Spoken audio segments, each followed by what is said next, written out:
Bonjour, je suis Carole Gaillet, spécialiste des questions de santé-sécurité au travail pour les secteurs de l'aide et du soin à la personne à domicile en établissement. Bienvenue sur ce webinaire, merci d'y participer, de vous être inscrit. Ça va se dérouler en deux temps. Un gros premier temps où je vais donc vous présenter la démarche accompagner la mobilité de la personne aidée en prenant soin de soi et de l'autre. Démarche de prévention des troubles musculo-squelettiques liés aux manutentions de personnes dans les secteurs donc, de l'aide et du soin à la personne. Dans un deuxième petit temps, en fin de webinaire, je répondrai à quelques questions qui nous sont déjà parvenues, sachant que dans quelques temps, une foire aux questions sera mise en ligne qui reprendra le plus exhaustivement possible les questions, les réponses aux questions, mais ça sera plutôt dans quelques semaines. Pour le webinaire, lui, il sera mis en ligne très peu de temps après ce direct sur le site de l'INRS et sur la chaîne YouTube de l'INRS. Alors, la démarche, accompagner la mobilité en prenant soin de soi et de l'autre.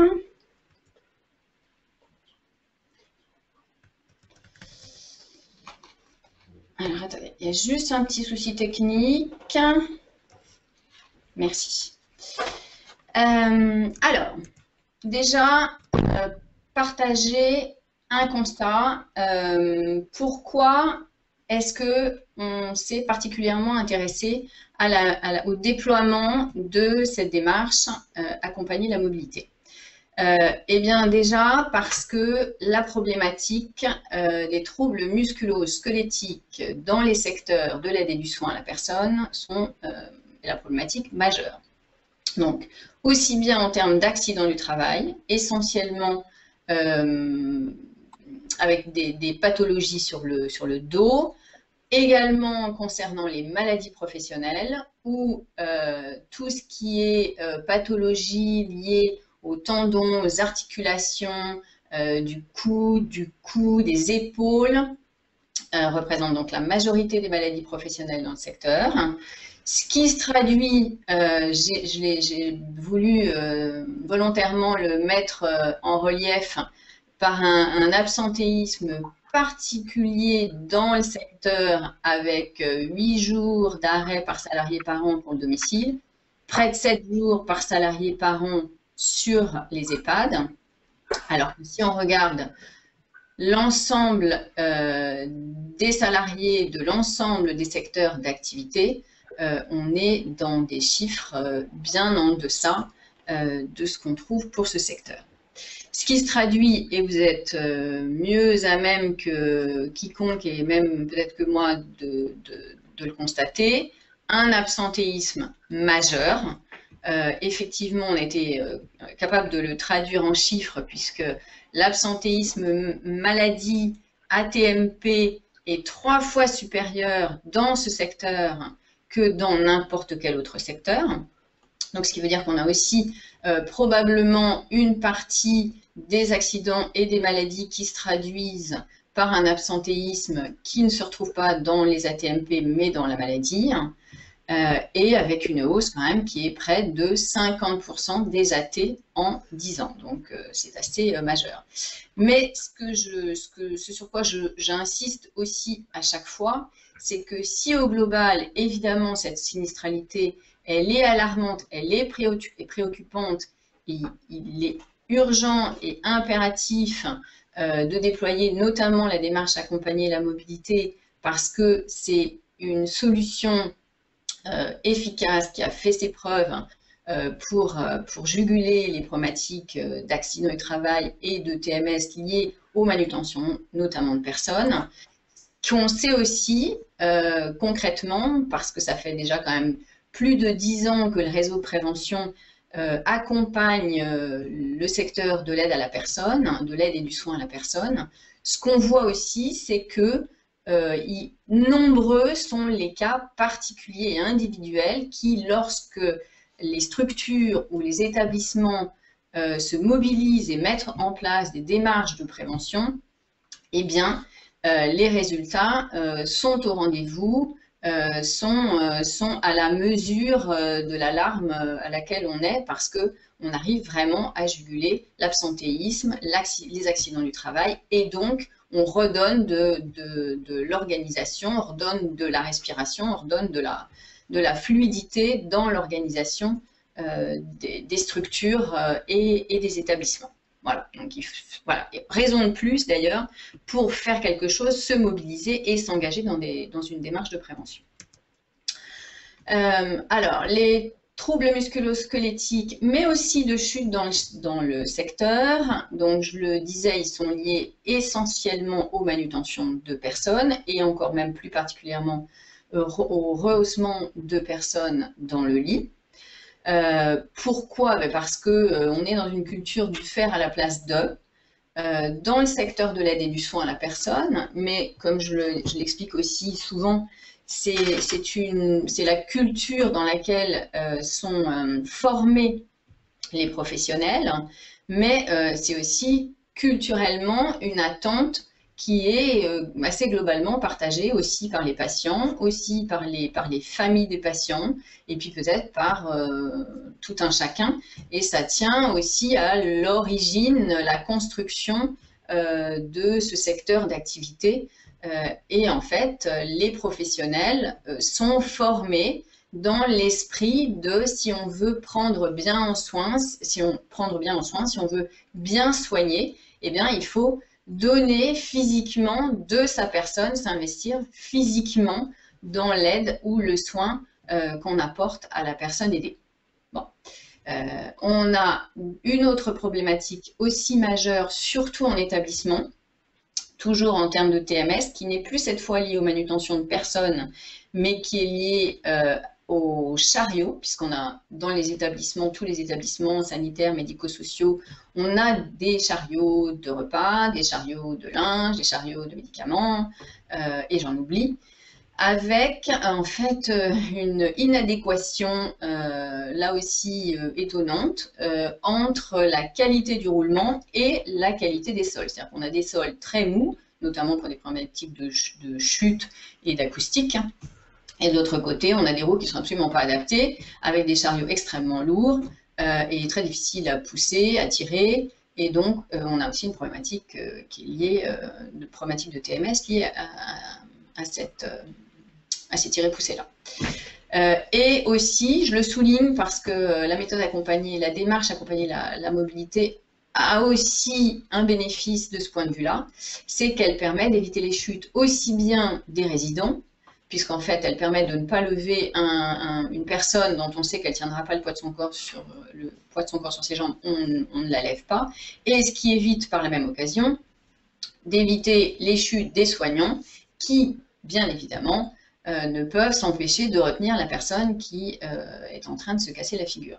Bon, je le disais, je le redis, mais vous le savez mieux que moi, problématique d'absentéisme, donc de désorganisation, problématique même à plus long terme de sortie du métier, d'inaptitude, de difficulté de recrutement. Voilà, donc véritablement, cette démarche, elle trouve tout son intérêt. Juste en préambule, de façon indifférenciée, j'évoquerai probablement des patients, les résidents, les bénéficiaires, mais à chaque fois, ça fonctionne pour tous les secteurs d'activité. Également, pour ce qui concerne les professionnels, je vais peut-être parler de bénéficiaires, de soignants, mais en fait, voilà, ça marche pour tous les intervenants. Alors, cette démarche, cette fameuse démarche accompagner la mobilité, en quoi est-ce qu'elle consiste ? Elle consiste déjà à ne plus porter. C'est-à-dire que très souvent, jusqu'à aujourd'hui, on était dans des démarches où on était plutôt dans comment est-ce qu'on va apprendre à mieux porter, comment est-ce qu'on va apprendre à bien porter en évitant de se faire mal. Et bien souvent, c'est on va plier les genoux, on va tenir son dos droit, des choses comme ça qu'on entend assez régulièrement. Et en fait, avec la démarche accompagner la mobilité, on change complètement de postulat et de paradigme. On ne porte plus, on ne veut plus avoir pour les soignants de posture contraignante, ni d'effort. Il s'agit de construire son soin et le prendre soin autrement, sans ne plus engager son corps, comme c'est le cas aujourd'hui. Alors, petit clin d'œil, je dirais, c'est pas parce qu'on ne porte plus qu'on ne touche plus. Parce qu'on sait par expérience que pour un aidant ou pour un soignant, c'est important d'avoir aussi ce contact physique avec le résident, avec la personne. Pas de problème. On peut toucher. L'essentiel, c'est de ne pas porter. Comme je le disais, donc c'est une révolution culturelle, puisqu'il ne s'agit plus de s'investir physiquement dans le prendre soin. C'est aussi pour les préventeurs quelque chose d'important, puisqu'en fait, un des principes fondamentaux de prévention, c'est quand même d'adapter le travail à l'homme et pas l'inverse, et pas adapter l'homme au travail. Or, quand un soignant donne physiquement de lui-même, de sa personne, pour aider une personne à se déplacer, si on ramène les choses à ce niveau-là, c'est quand même une adaptation de l'homme au travail et pas l'inverse. Donc, pour les préventeurs, ça nous va bien aussi. C'est une articulation, comme je le rappelle aussi, avec la recommandation R471, qui en fait est un ensemble de bonnes pratiques dont se sont dotés les partenaires sociaux, donc employeurs et salariés du secteur de l'aide et du soin à la personne, pour prévenir les TMS dans les activités d'aide et de soins en établissement. Donc cette recommandation, elle date quand même de 2012, et déjà en 2012, on trouvait clairement mentionné, et on trouve toujours, parce qu'elle est toujours d'actualité, cette recommandation, on trouve clairement mentionné l'idée que l'utilisation des outils d'aide à la manutention est impérative pour supprimer toute manutention pondérale manuelle des personnes et réduire les efforts et les postures contraignantes. Donc voilà, si cette démarche pour le réseau prévention, elle est nouvelle depuis, on va dire, l'année dernière, finalement, elle n'est pas si nouvelle parce qu'elle était déjà quelque part dans les esprits de tout le monde. Pour rendre la paternité aussi de cette démarche, elle a initialement été élaborée au sein du centre ressources du groupe hospitalier Paris-Saint-Joseph sous l'intitulé Soins de manutention, que donc le réseau prévention se réapproprie sous l'intitulé Accompagner la mobilité en prenant soin de l'autre et de soi. Donc elle remonte à une dizaine d'années et ce qu'il faut aussi redire peut-être, c'est que le groupe hospitalier Paris-Saint-Joseph n'a pas non plus travaillé tout seul. Il a aussi travaillé à l'époque avec la Caisse régionale d'assurance maladie d'Île-de-France. Il a aussi travaillé avec l'Agence régionale de santé d'Île-de-France et il a aussi travaillé beaucoup sous l'impulsion de l'organisme OETH, Obligation d'emploi des travailleurs handicapés, qui est un organisme spécialement dédié au secteur sanitaire et médico-social, et qui a émis la volonté de pouvoir remettre des soignants handicapés dans leur métier de soignant au travail.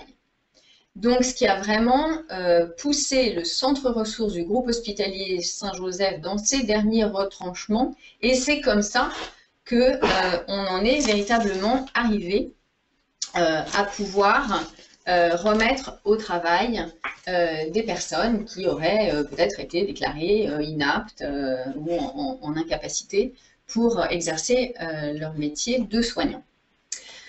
L'intérêt de cette démarche, c'est aussi un intérêt, même si les préventeurs, nous on s'intéresse plutôt aux soignants, mais les soignants, on sait que eux, ils s'intéressent surtout à la personne aidée ou aux patients ou aux résidents. Et bien, ça tombe bien parce que cette démarche, elle apporte aussi du confort, aussi bien, alors, allez, on va dire au moins déjà dans un premier temps physique à la personne qui est aidée dans ses déplacements, Et puis, je redirai peut-être un mot plus tard, mais ça remet aussi la relation de soins et le relationnel au premier plan de l'activité et de l'échange du soignant avec son patient. Alors, ce qui est aussi donc fondamental, c'est que jusqu'à aujourd'hui, quand je dis on, c'est surtout nous les préventeurs, on considérait qu'il suffisait de parachuter des aides techniques dans les structures et dans les établissements pour solutionner les problématiques de troubles musculo-squelettiques. Or, le supplément, la marche supplémentaire que nous permet de gravir cette démarche, accompagner la mobilité, c'est d'adapter, de connaître les fonctionnalités de ces outils d'aide à la manutention et d'en connaître les fonctionnalités et de les intégrer dans le soin pour venir pallier à un moment donné, au moment du transfert réalisé, pour pallier là où les capacités que la personne a ou n'a pas à réaliser le déplacement. Je fais le parallèle de façon un peu triviale avec la machine à café.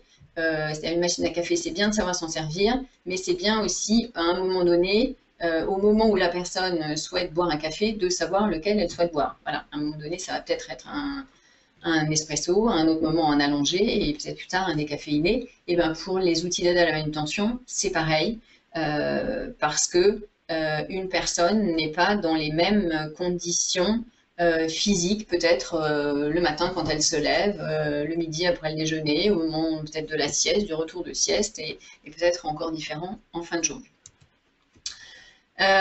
Cette démarche, elle consiste, elle implique quoi? Elle implique, comme toute démarche de prévention, d'intégrer la direction, plus que d'intégrer, d'impliquer. Mais c'est vraiment comme pour toute démarche de prévention, il faut que la direction soit impérativement impliquée, que l'encadrement soit impliqué et que les personnels de terrain soient impliqués. Pourquoi? Parce qu'il faut que si un soignant tire la manche de son cadre infirmier en lui disant « j'ai besoin de tel outil d'aide à la manutention », il faut qu'il y ait de l'écoute. Et de la même façon, lorsque la demande va remonter à la direction, il faut aussi qu'il y ait de l'écoute et de la compréhension pour savoir quelle implication et quel bénéfice ça représente dans un premier temps pour le personnel, enfin, pour le soignant qui intervient au chevet du patient, mais on le verra aussi finalement à l'arrivée dans l'intérêt aussi de la direction et de l'établissement ou de la structure à un niveau beaucoup plus global.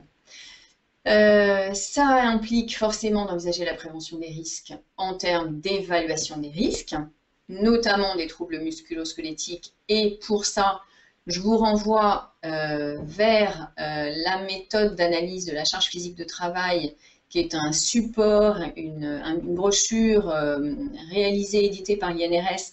Mais je souligne que l'intérêt, c'est aussi que les principes qui sont proposés dedans ont été partagés et testés par les professionnels de terrain. Donc, ce n'est pas juste une émanation intellectuelle d'experts, non, ça a vraiment été co-construit avec le terrain. Ça implique forcément de réinterroger l'organisation du travail. Ça implique d'envisager la conception, la rénovation des lieux de vie et de travail. Pourquoi? Parce que si j'intègre un outil d'aide à la manutention, il faut aussi que j'ai pensé de faire circuler cet outil d'aide, qu'il lui faut de la place et qu'il faut aussi de la place peut-être pour que un ou deux soignants l'utilisent dans l'accompagnement du patient. Donc, ça demande d'avoir pensé l'espace, voilà, éviter l'exiguïté, les emplacements peut-être des mobiliers dans les chambres, la distance entre une salle de bain, le lit, voilà. Ça implique d'interroger tout ça. Ça implique aussi, c'est une bonne solution, de tester les outils d'aide, mais de les tester toujours en se disant que si ce sont les soignants qui les testent, généralement les soignants, on peut penser qu'ils ont toutes leurs capacités, même si on sait qu'ils sont bien abîmés. Mais en tout cas, ils ont plus leurs capacités physiques que n'aurait par exemple une personne âgée, par exemple atteinte de troubles cognitifs ou qui aurait des capacités physiques très dégradées. Donc quand on teste les outils d'aide à la manutention, toujours avoir ce regard et cet esprit de se dire attention, moi j'ai toutes mes capacités, mais si c'est une personne qui n'a pas toutes ses capacités, qui doit être impliquée dans son utilisation, et bien avoir aussi, essayer d'avoir ce regard-là. Évidemment, ça suppose d'être en capacité aussi d'avoir des connaissances et des compétences dans le choix des outils d'aide, connaître leurs fonctionnalités, être formé à leur utilisation. Et je le dis déjà, mais je le redirai, les caisses d'assurance retraite et de santé au travail qui doivent être les interlocuteurs de terrain pour les structures d'aide et de soins à domicile et pour les établissements doivent vraiment être vos interlocuteurs bien identifiés parce que demain, ils seront vraiment en compétence pour vous aider dans la mise en place de la démarche de prévention, mais aussi plus spécifiquement dans le conseil au choix des outils d'aide à la manutention dont vous devrez vous doter. Alors, rentrons encore un peu plus avant dans le concret sur comment ça se traduit la mise en œuvre de cette démarche accompagner la mobilité. Eh bien, ce qu'il y a de nouveau, c'est qu'on évalue les capacités de la personne avant chaque transfert. Je répète, avant chaque transfert. Jusqu'à aujourd'hui, ce qui se fait, parce que très souvent j'entends quand je présente un peu succinctement et brièvement et rapidement la démarche autour de moi, souvent j'ai la réaction qui dit « Ah, mais on le fait déjà ». Ben, vous faites déjà beaucoup et vous faites très bien. Simplement, avec cette démarche, on va vous demander de faire autrement parce que c'est une solution pour vous préserver et pour préserver les personnels des problématiques d'AT, MP, absentéisme, maladie. Donc, évaluation avant chaque transfert, parce que, je le disais tout à l'heure, peut-être que la personne que vous allez aider est en pleine forme à 8 h du matin, peut-être qu'à 4 h de l'après-midi, elle n'est pas du tout en forme, parce que peut-être qu'elle aura fait une séance de kiné, qu'elle sera allée chez le coiffeur, que je ne sais pas quoi, qu'il fera chaud, c'est la canicule, et donc ce qu'elle était peut-être capable de faire ce matin à 8 h, bah, peut-être qu'elle n'est plus capable de le faire à 16 h. Et ça, c'est vraiment important, et pour elle, et pour vous, que vous soyez en capacité de l'évaluer. Ce qui est donc aussi différent, c'est que cette démarche, elle explique, elle accompagne le comment évaluer les capacités. Et c'est ça aussi qui est nouveau. Je sais bien que, évidemment, c'est pas nouveau d'évaluer les capacités de la personne. Sauf qu'avec cette démarche, c'est les évaluer autrement. C'est-à-dire qu'il ne s'agit pas, ça ne remet absolument pas en cause une évaluation qui aurait été faite par un kinésithérapeute ou par un ergothérapeute. Ça vient simplement se faire en complémentarité à un autre moment, à un moment donné, au moment du transfert. Ça se fait par rapport à quoi cette évaluation des capacités? Ça se fait par rapport aux éléments constitutifs d'un déplacement spontané. C'est quoi un déplacement spontané, un déplacement naturel? C'est ce que font tous les humains pour se rehausser dans un lit, pour passer de la position assise à la position debout. Voilà, je ne les énumère pas toutes, mais en gros, il y en a une poignée, hein, des déplacements spontanés, et on en fait quelques-uns, et parmi ceux que je viens d'énumérer. Et ce qui est vraiment important dans cette démarche, c'est d'être capable de formaliser, d'énoncer, d'identifier quels sont les différents mouvements qui sont nécessaires à la réalisation d'un déplacement, parce que c'est ça que vous allez devoir évaluer comme capacité qu'a la personne à les faire ou à ne pas les faire, ce ou ces différents mouvements. Et c'est ça qui va dicter le choix de l'outil d'aide à la manutention que vous allez intégrer dans votre soin pour ne pallier que là où les capacités que la personne n'a pas, ce qui va véritablement permettre d'encourager, voire de développer les capacités de la personne. Ça passe par quoi? Une chose très simple que vous pouvez réaliser. Vous imaginez, vous réunissez un petit groupe de, je sais pas, 10 personnes, 5 personnes, voilà. Et il y a, pendant qu'il y a, enfin, chacun à son tour passe, réalise le déplacement et les autres observent pendant ce temps-là. Et vous allez voir que tout le monde va faire les mêmes mouvements pour réaliser le déplacement.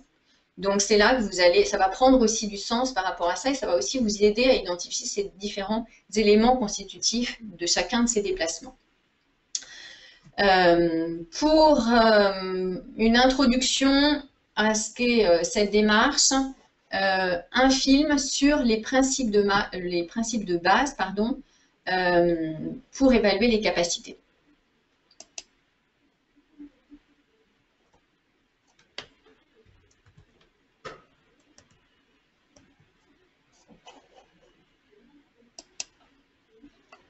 Nos gestes au quotidien, même les plus simples, sont composés d'une série d'actions élémentaires. Pour se rehausser dans un lit, par exemple, on remonte les pieds et les coudes pour créer 4 points d'appui. Ensuite, on soulève le bassin, on pousse sur les pieds, on bascule sur les coudes et enfin, on se repose à nouveau dans le lit. Vous me dites, hein? Oui. Ah. Aïe, bon, oh là, C'est vraiment très sensible. Il suffit qu'une de ces actions soit défaillante pour empêcher l'ensemble du mouvement. de bouger aujourd'hui. Oui, donc vous n'allez pas pouvoir remonter dans le lit, là. Non, Une blessure au coude, une incapacité des membres inférieurs ou même une douleur généralisée peuvent rendre le déplacement difficile, voire impossible. Bon, malgré ces douleurs. Bon. Pliez votre jambe gauche. Pliez la jambe gauche. Pour le soignant, l'objectif est donc d'abord d'évaluer. Tendez, tendez. Quelle est l'incapacité précise qu'il faudrait compenser? Quelles sont les actions que le patient peut faire lui-même? C'est un peu mieux à droite qu'à gauche, mais ça va être effectivement difficile. Hein. Alors on y va. allez, on Vous y levez va. la tête, vous Oui. levez le buste. C'est à partir de ce constat que le soignant peut apporter les moyens d'aide nécessaires, tout en favorisant la participation et l'autonomie du patient. Oh, et non, c'est magique votre truc. Venez chercher ma main avec votre main. Parfait. Aider un déplacement n'est donc jamais une formule automatique. C'est un soin qui commence toujours par une évaluation des besoins. Besoins qui peuvent évoluer de jour en jour. Voilà. Vous allez saisir les accoudoirs. Pour assurer une évaluation de qualité, le soignant doit bien maîtriser la série d'actions élémentaires qui composent chaque type de déplacement. Et en appuyant sur vos pieds et en appuyant sur vos mains, vous allez vous redresser. Et prendre le temps de vérifier ce que le patient est capable de faire. Et voilà. Voilà, vous me dites, hein, si elle... Le choix de l'assistance ne vient qu'après. Tout en douceur. Et voilà. Alors, ce que vient nous dire aussi ce film, ce que je vais souligner, c'est que pour un même déplacement, les outils d'aide à la manutention ne seront pas nécessairement les mêmes, et voire même, comme je le laissais entendre juste avant le film, pour un même déplacement, pour une même personne, selon le moment de la journée, ou peut-être le moment de la semaine, eh bien, l'outil d'aide à la manutention ou les outils d'aide qu'on va intégrer ne seront pas nécessairement les mêmes. Donc, ça implique nécessairement d'être capable d'évaluer les capacités de la personne à faire ou à ne pas faire un ou plusieurs des éléments constitutifs du déplacement envisagé à un moment donné. Mais donc, ça implique aussi de connaître obligatoirement les fonctionnalités des différents outils d'aide à la manutention qui sont disponibles. Alors, on va rentrer encore un petit peu plus avant dans le concret avec l'exemple du rehaussement au lit. Quels sont les éléments constitutifs d'un rehaussement au lit? On vient de le voir, je le rappelle. Et ça, voilà, c'est typiquement ça qu'il faut être capable d'identifier, d'énumérer pour être capable de faire l'évaluation, le bilan des capacités que la personne a ou n'a pas. Donc, si je dois aider quelqu'un à se rehausser au lit, est-ce que la personne est capable de ramener ses pieds vers le bassin, de plier ses jambes et de ramener ses pieds vers le bassin? Est-ce qu'elle est capable de ramener les mains à hauteur du bassin? Est-ce qu'elle est capable de lever la tête, le buste, de regarder vers son nombril? Est-ce qu'elle est capable de ramener ses coudes en arrière? Et puis pour finir, est-ce qu'une fois dans cette position-là, est-ce qu'elle va être capable de prendre appui pour lever les fesses, le bassin, en prenant appui sur ses avant-bras et sur ses talons pour donner aussi un élan et se remonter vers le haut du lit? Ça va être typiquement pour un rehaussement au lit les éléments dont il faudra s'assurer qu'ils sont réunis ou pas réunis et identifier ceux qui sont au rendez-vous ou ceux qui ne sont pas au rendez-vous. Comment est-ce que je vais faire pour réaliser mon rehaussement au lit? Préalable, mon patient doit être à plat, relève buste abaissé. Je vais positionner le lit à la hauteur de ma paume, bras tendu, pour être confortable. Les options, ben, on va le voir, on le voit déjà, on l'imagine, guidage verbal comme dans le cas du film. Pour quelqu'un qui a simplement perdu le schéma corporel, on va simplement lui énoncer, et c'est pour ça que c'est important, les éléments qui constituent le déplacement pour qu'il les réalise seul, plutôt que de les réaliser à sa place. Et si besoin, je vais intégrer un outil d'aide à la manutention, peut-être un drap de glisse, une poignée de traction. On va le voir. Concrètement, imaginons la personne n'est pas capable de prendre appui sur ses avant-bras, mais en revanche, elle est capable de tendre ses bras et d'attraper une poignée de traction. Et elle a aussi la force dans les jambes. Ben voilà, la réponse est dans la présentation. Je vais utiliser la poignée de traction. Si la personne est capable de tendre ses bras, qu'elle ne peut toujours pas prendre appui sur les avant-bras, mais qu'elle n'a pas de force non plus dans les jambes pour soulever le bassin, et bien à ce moment-là, je vais intégrer un drap de glisse qui sera positionné de la tête aux fesses parce que c'est là où ça frotte. Et comme dirait le centre ressources du groupe hospitalier Saint-Joseph, où ça frotte, ça glisse. Donc le drap de glisse, à chaque fois qu'une surface du corps frotte sur le lit, c'est l'indication que c'est là que je dois positionner mon drap de glisse. Voire, dans certains cas, un double drap de glisse si la personne n'a absolument aucune force et ou qu'elle est hyperalgique, donc et que là, effectivement, il faut véritablement, on ne peut pas compter sur ses capacités physiques. Rehaussement au lit toujours. Qu'est-ce qui est important en termes de fonctionnalité? C'est ce que je disais, c'est pour ça que c'est intéressant de bien connaître les dispositifs qui existent et ce qu'ils peuvent apporter. Le choix de ma potence va être important. Le choix de ma poignée va être important parce que du choix que je vais faire va dépendre la qualité du soin et du transfert et de l'encouragement, du développement des capacités de la personne que je vais permettre. Donc, je vais régler ma poignée à l'aplomb de la position des épaules parce que ça va vraiment permettre, lors du balancement, que la personne puisse être aidée mécaniquement dans son positionnement. Je vais régler la poignée à la hauteur de ses poignets parce que ça évitera qu'elle ait les bras tendus, mais qu'elle ait les bras, elle aura plutôt les bras légèrement fléchis parce que c'est là qu'on a la force. Quand on a les bras complètement tendus, on n'a aucune force. Et de la même façon, les mains vont se positionner paume vers le visage du patient parce que c'est aussi comme ça que mécaniquement et physiologiquement, les forces sont les mieux réunies et c'est comme ça que le transfert sera le plus efficace pour que la personne le réalise seule. Point important aussi, une fois que j'ai fini mon rehaussement au lit, je pense à positionner mon lit de façon à ce que la personne ne reglisse pas aussitôt dans son lit, parce que ça aussi c'est une cause, plus je vais faire de rehaussement au lit, plus j'ai évidemment plus je vais perdre de temps, puisqu'on sait aussi que bien souvent, on n'a pas le temps, on n'a pas le temps. Ben, on a d'autant moins le temps quand on a mal repositionné le lit et qu'on est obligé de faire d'autant plus de transferts de rehaussement au lit derrière. Donc mon lit, je vais nécessairement le repositionner soit en position assise, soit en position fauteuil, soit en position transat. Étant précisé notamment que la position fauteuil, c'est aussi plus confortable pour la personne quand elle doit prendre un repas. Ça évite qu'elle ait l'estomac complètement compressé, et ce qui peut peut-être aussi lui ouvrir un peu plus l'appétit, parce que souvent on a la problématique des gens qui manquent d'appétit, mais c'est vrai que si on essaye tous autant qu'on est de manger avec l'estomac comprimé, on va aussi se rendre compte que c'est pas très confortable pour nous. Assis debout, un autre déplacement spontané qu'on réalise beaucoup. Là aussi, petit clin d'œil au centre ressources du groupe hospitalier Paris-Saint-Joseph, tout lever est comme un premier lever.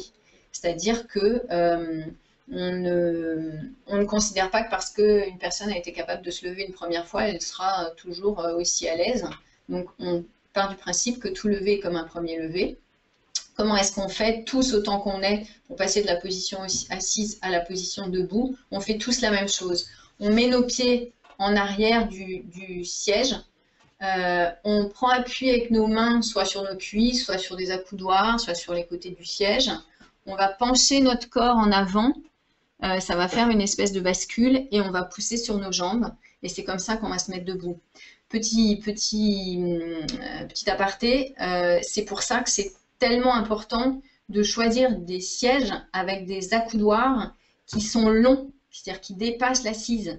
Parce que si vous faites l'essai, vous allez bien voir que si vous avez besoin de prendre appui sur les accoudoirs, vos mains, spontanément, vous allez les mettre devant vous. Alors que si les accoudoirs sont trop courts et qui sont à l'aplomb du corps, voire à l'arrière du corps, bah, ça n'aide pas du tout finalement à se mettre debout. Et c'est aussi, j'en profite, je vais peut-être pas me faire des amis, mais je le dis quand même, c'est aussi le problème des verticalisateurs. Un verticalisateur, le principe de verticalisateur pour se mettre debout, c'est de mettre ses pieds devant soi. Or, c'est complètement, on voit bien, c'est complètement contraire au déplacement spontané qui consiste à mettre ses pieds en arrière. Autre point extrêmement important et qui là rejoint aussi la prévention des chutes, c'est que pour s'assurer qu'une personne peut tenir le poids de son corps sur ses jambes, on fait le test des 6 secondes. C'est-à-dire que la personne soit allongée ou assise, on lui demande de lever l'une après l'autre chacune de ses jambes et de les tenir en l'air au moins 6 secondes. Si elle n'est pas capable de faire ça, ce n'est pas la peine de la mettre debout, ça veut dire qu'on prend le risque qu'elle chute et ça veut dire qu'on prend aussi le risque d'avoir l'aidant ou le soignant qui chute en même temps. Donc voilà, c'est aussi un bon moyen. Ça ne suffit pas, vous faites ce que vous avez l'habitude évidemment de faire. Si le test des 6 secondes est passé favorablement, très bien. Mais bon, c'est pareil, si la personne change de couleur et qu'elle est plus capable de mettre un mot après l'autre, ça veut dire qu'on a quand même un problème. Donc même si le test des 6 secondes est validé, on évite quand même de la mettre debout. Et puis peut-être aussi un point de détail, mais qui a son importance, le soignant, même si ça le rassure et même s'il pense qu'il va rassurer la personne qui l'aide, il ne se met pas en face de la personne qui l'aide à se mettre debout, il se met sur le côté, sachant que de toute façon, une fois qu'il s'est assuré qu'il était capable que la personne allait être capable de tenir le poids de son corps sur ses jambes, il n'y a pas de crainte, il y a juste à assurer l'équilibre, mais voilà, ça n'apportera rien de plus de se mettre devant, sauf à bloquer le déplacement spontané. Petite démonstration, là encore avec un film. Donc ces films ont été réalisés par l'INRS, c'est une série de 10 films qui ont été réalisés avec le précieux concours toujours du centre ressources du groupe hospitalier Paris-Saint-Joseph. Et vous retrouverez ensuite la liste de ces 10 films pour un accès direct en ligne si vous souhaitez les visionner sur YouTube.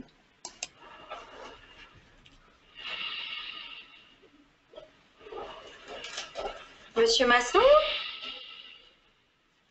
Monsieur Masson? Vous étiez endormi? Ah oui, j'ai très mal dormi cette nuit, là. Je vous attendais et j'ai repiqué du nez. Vous êtes endormi? Oui. Bon, on va attendre un petit peu alors. Non, ça va aller, là. Je ne veux pas vous faire perdre votre temps. Mais vous ne faites pas perdre mon temps. Mais pour aller jusqu'à la salle de bain faire le change, il faut que vous soyez bien réveillé. Je prends pas de risque. Ouais. Non, ça va aller. On va quand même faire quelques petits tests. D'accord? Alors, votre jambe gauche, je vais vous demander de la tendre, s'il vous plaît. Levez-la et tendez-la. Et vous restez tendu. C'est bon. Vous pouvez lâcher. Et je vais vous demander de faire pareil avec la droite.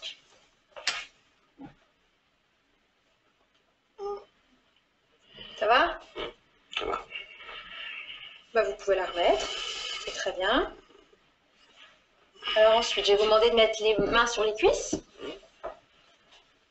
Alors là, vous venez chercher ma main avec votre main. Parfait. Très bien. Pareil de l'autre côté. Parfait. Ouais. Bien. Ça va? Ouais, je me sens d'attaque là. Bon. On va quand même le faire par étapes. Hein. Oui. Bon. Alors, vous allez écarter un petit peu les pieds. Rapprochez-les un peu du fauteuil. Encore un tout petit peu. Parfait. Mettez les mains sur les accoudoirs. Saisissez bien les accoudoirs. Très bien. Vous allez décoller le dos du siège. Voilà. Décollez encore un peu. Et là, vous appuyez sur vos pieds, vous appuyez sur vos bras et vous vous redressez. Très bien. Parfait. Ça va? Ouais. C'est quand même plus facile avec ce fauteuil-là. Hein? Ah oui, oui, parce que celui que j'avais avant, là, bon, Bah oui. non, c'est le jour et la nuit. Hein, ça, franchement, j'étais complètement engoncé dedans. Hein, On est bien d'accord. encastré même. Et oui. Et nous, on devait vous soulever et vous porter. Donc, ça nous a changé la vie. On est d'accord. Bon. Ça tourne pas la tête? Non, non, ça va. Ça va? Bon, on va quand même faire un petit test en plus. Oui. Ouais. Alors, votre pied droit. Vous faites un pas en avant, un pas en arrière. Plus avec la jambe droite. C'est pas grave, vous allez commencer par la gauche. C'est pas grave. Ça, C'est pas grave, c'est pas grave. pas la réveiller. Ouais. Reculez. Très bien. Et vous faites pareil à droite. Parfait. Et vous reculez. Parfait. Donc là, vous allez regarder droit devant vous. Et on va aller jusqu'à la salle de bain. On y va? On y va. Allez. Ça va? Ça va, oui. Je ferai comme un gardon. Bon, bah, tant mieux. Ouais, oui. Heureusement que c'est pas loin. Hein. Oui. Très bien. Ouais. Pas de précipitation. Non, non. Non, non, ça va Vous là. pouvez y arriver.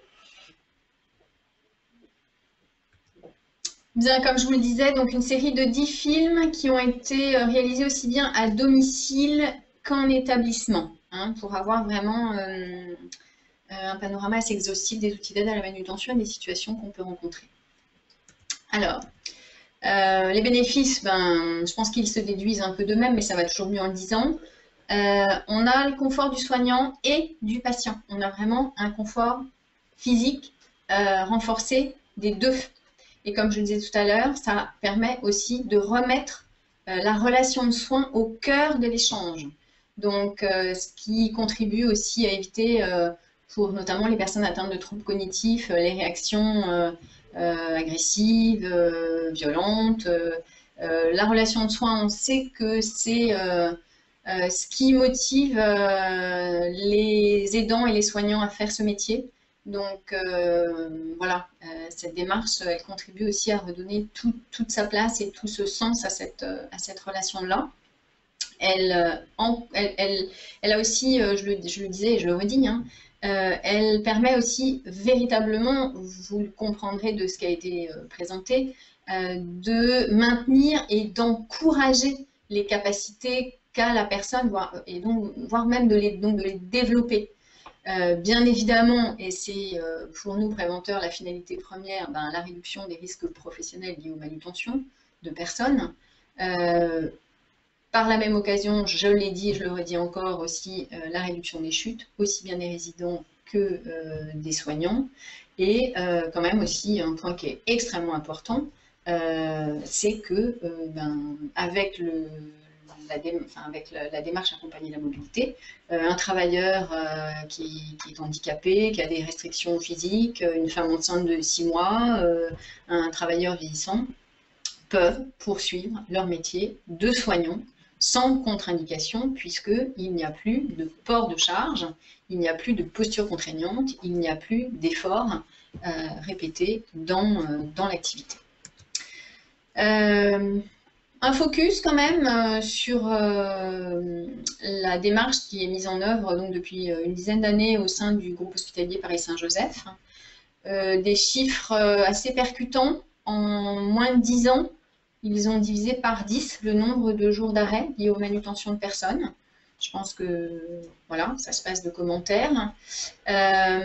Souligner aussi quand même, il y a eu une analyse qui a été faite par l'INRS qui a suivi ce groupement sur le coût-bénéfice des investissements en prévention et du retour sur investissement que ça pouvait apporter. La démonstration est faite, elle est concluante. D'autant que vous pourrez voir que les investissements ne sont pas forcément énormes. Si on pense simplement à savoir réaliser un déplacement latéral autrement, ça ne demande aucun investissement. Investir dans des draps de glisse, ce n'est pas des investissements colossaux non plus, y compris pour le domicile. D'autres équipements, bien souvent, vous les avez déjà, ils sont dans le couloir, simplement parce qu'ils n'ont pas été intégrés dans le prendre soin ou dans le soin. Mais voilà, ça intéresse aussi les dirigeants de structures de savoir qu'économiquement, c'est aussi une démarche qui présente largement tout son intérêt. Concrètement, concernant le réseau prévention et l'INRS, la démarche est en cours d'intégration dans nos dispositifs de formation PRAP2S, prévention des risques liés à l'activité physique pour le secteur sanitaire et social. Elle devrait se déployer à compter de 2020 sur le terrain par l'intermédiaire des organismes de formation habilités. Elle s'intégrera aussi dans les dispositifs sectoriels de formation qui sont acteurs prévention secours, animateurs prévention secours, la formation SMS, ex-hébergement accueil personnes âgées. Peut-être ce qui est aussi le plus important, je dirais, c'est qu'on a bon espoir que cette formation elle soit aussi intégrée à la formation initiale des aides-soignants. Nous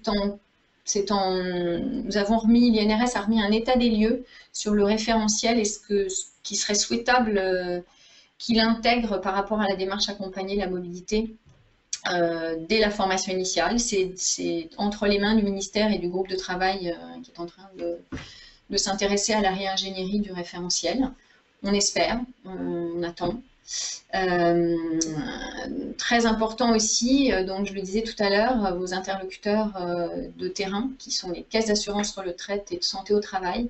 Ils ont investi vos secteurs depuis plus d'une dizaine d'années, ils vous connaissent bien et ils sont pertinents, y compris sur cette démarche. Eux aussi, ils sont en pleine montée de compétences pour s'approprier la démarche et être vraiment capables de vous accompagner, notamment sur le choix des équipements. Je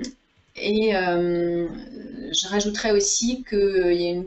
Alors, excusez-moi, je vais faire une chose que je ne devrais pas faire, mais je le fais quand même. En fait, il y a une convention d'objectifs qui a été signée entre l'État et la Caisse nationale d'assurance maladie, la branche accident du travail maladie professionnelle, qui met un focus très fort sur le secteur des EHPAD et la problématique des troubles musculo-squelettiques et sur le secteur du domicile. Et ce qui fait le lien avec ce que je vous disais juste avant par rapport aux caisses d'assurance retraite et de santé au travail, c'est que ce sont vos interlocuteurs de terrain, ils ont une compétence forte pour vous accompagner, pour mettre en place une démarche de prévention, pour mettre en place la démarche accompagner la mobilité, pour vous aider à choisir les équipements qui vont bien, à connaître leurs fonctionnalités, mais ils peuvent aussi vous accompagner financièrement. Voilà, grâce à des aides financières spécifiquement dédiées. Donc, c'est vraiment vos interlocuteurs privilégiés. Maintenant, le temps est venu de répondre au moins brièvement à quelques-unes des questions que vous nous avez fait parvenir. Donc, je vous le rappelle, hein, vous pourrez poser d'autres questions lorsque vous recevrez le questionnaire de satisfaction. Donc, nous ferons un récapitulatif des questions, nous construirons une foire aux questions qui sera mise ultérieurement en ligne, quand bien même le webinaire, lui, sera mis en ligne très prochainement sur le site de l'INRS et sur la chaîne YouTube de l'INRS. Alors, parmi les questions retenues, il y avait celle qui consistait à se demander quels sont l'intérêt des techniques de manutention quand on a un seul soignant. Eh bien, en fait, merci de poser la question, parce qu'en fait, la grosse différence avec ce qui se faisait jusqu'à aujourd'hui, et la démarche accompagner la mobilité, c'est que jusqu'à aujourd'hui, on était effectivement plutôt sur des techniques, plier les genoux, tenir le dos droit, des choses comme ça, ce qu'on appelle plutôt du geste et posture. Avec la démarche accompagner la mobilité, on n'est plus du tout, donc vous l'aurez compris, hein, je pense que je l'aurais assez martelé, on n'est plus dans l'idée de mettre le corps du soignant à contribution, on n'est plus dans le comment mieux porter, comment porter autrement, non plus du tout. On est véritablement dans comment est-ce que je construis mon soin à partir des compétences qu'a la personne à réaliser les éléments constitutifs du déplacement spontané, et comment est-ce que dans mon soin, j'intègre l'outil d'aide à la manutention qui va bien pour apporter du confort à la personne et aussi à moi, du confort physique, et donc aussi donc à partir, en ne palliant que là où les capacités qui ne sont pas au rendez-vous, je contribue vraiment à encourager les capacités résiduelles et voire peut-être même à les développer. Donc on est vraiment dans un autre regard, un autre état d'esprit, une autre démarche, mais qui vient, je dirais probablement encore plus que jamais, s'intégrer dans le prendre soin, dans votre activité de soin et de prendre soin. C'est vraiment la finalité et c'est vraiment comme ça que ça a été élaboré, voulu et construit. Autre question qui nous a été posée, que j'ai notamment retenue, quelles sont les aides techniques simples, transportables et adaptées au domicile? Eh bien, plusieurs choses. Première réponse, et on l'a vu dans le film, un des films qui a été projeté, peut-être que parfois l'accompagnement verbal va suffire. On n'aura peut-être besoin d'aucun outil d'aide à la manutention. Autre outil d'aide à la manutention qu'on imagine très facilement au domicile, et on peut compter peut-être sur les personnes, sur les bénéficiaires, voire peut-être sur les structures avec l'aide des aides financières, des CARSAT, enfin différentes modalités sont envisageables, d'avoir des draps de glisse dans les domiciles. Ça serait un minimum fondamental qui réglerait une très très grande partie des problématiques de troubles musculo-squelettiques.